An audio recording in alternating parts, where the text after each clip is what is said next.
ಹಳದಿ ಶಾಸ್ತ್ರದ ವೇಳೆ ಸಿಲಿಂಡರ್ ಸ್ಫೋಟ, ವಧು ಸುಟ್ಟು ಗಾಯಗೊಂಡಿದ್ದರೂ ಕೈಬಿಡದವರ, ಆಸ್ಪತ್ರೆಯಲ್ಲೇ ನೆರವೇರಿದ ವಿವಾಹ.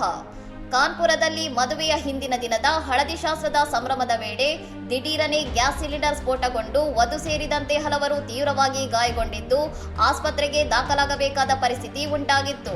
ಸಿಲಿಂಡರ್ ಸ್ಫೋಟದಿಂದ ವಧುವಿನ ದೇಹ ಸುಟ್ಟು ಗಾಯಗಳಾಗಿದ್ದರಿಂದ ಮದುವೆ ಮುರಿದು ಬೀಳಬಹುದು ಎಂದು ಕುಟುಂಬಸ್ಥರು ಆತಂಕದಲ್ಲಿದ್ದರು. ಆದರೆ ಕಷ್ಟದ ಸಮಯದಲ್ಲಿ ಕೈಬಿಡದವರ ರೂಪಕ್ಕಿಂತ ಗುಣವೇ ಮುಖ್ಯ ಎಂದು ನಿರ್ಧರಿಸಿ ಆಸ್ಪತ್ರೆಯಲ್ಲಿ ವಧುವಿನ ಕೈ ಹಿಡಿದು ವಿವಾಹವಾಗಿದ್ದಾನೆ.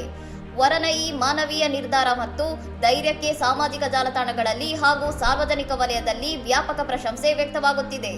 ಕಠಿಣ ಪರಿಸ್ಥಿತಿಯಲ್ಲೂ ನೈಜ ಪ್ರೀತಿಯನ್ನು ಪ್ರದರ್ಶಿಸಿದ ಈ ದಂಪತಿಯ ಘಟನೆ ಇದೀಗ ದೇಶದಾದ್ಯಂತ ಸದ್ದು ಮಾಡುತ್ತಿದ್ದು ನಿಜವಾದ ಪ್ರೀತಿಗೆ ಅತ್ಯಮೂಲ್ಯ ಉದಾಹರಣೆಯಾಗಿ ನಿಂತಿದೆ. ಇನ್ನಷ್ಟು ಸುದ್ದಿಗಳಿಗಾಗಿ ನೋಡ್ತಾ ಇರಿ ಸೌರಂ ಟಿವಿ.